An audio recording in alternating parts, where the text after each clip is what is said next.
Jonathan Husband saying, hey, Matt, what do you think about bulking then cutting? Is it a fast way to grow muscle? How long do muscles actually take to grow? A lot longer than we think. That's the problem with it. I'm not a big fan of bulking and cutting because it's kind of like a catch-22.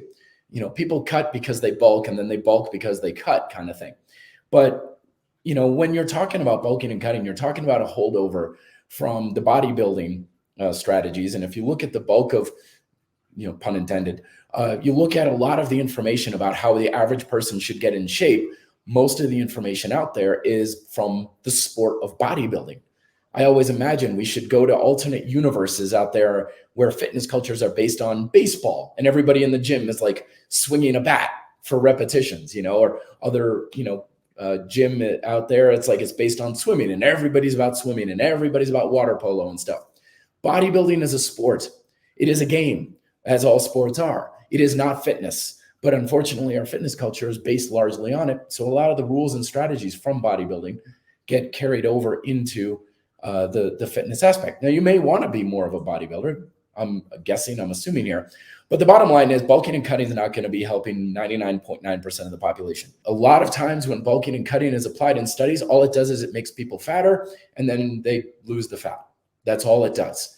You want to make sure that you're getting plenty of food for sure when you're building muscle. But bottom line, if you're getting fatter, you're eating too much, period. So by all means, eat well, eat good food, eat plenty of food, eat lots of food. But if you are putting on enough fat that requires cutting, you're just simply eating too much. And it's a very wasteful way to go about it because it costs you money and time and effort to put on body fat in a bulk, and also costs you a lot to take it off. And a lot of times, most people who bulk and cut, if they can even do it successfully at all, just end up right back where they started.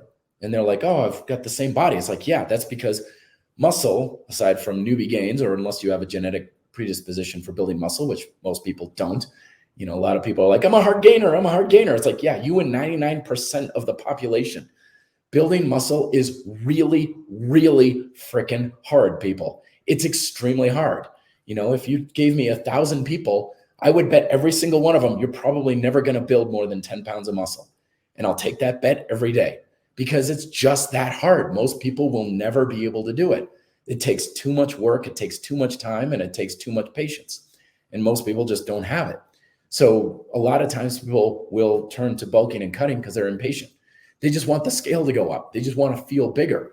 And it is because they got fatter.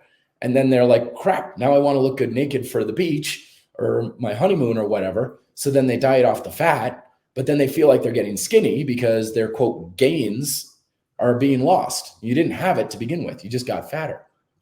So that's why I say don't bother with it.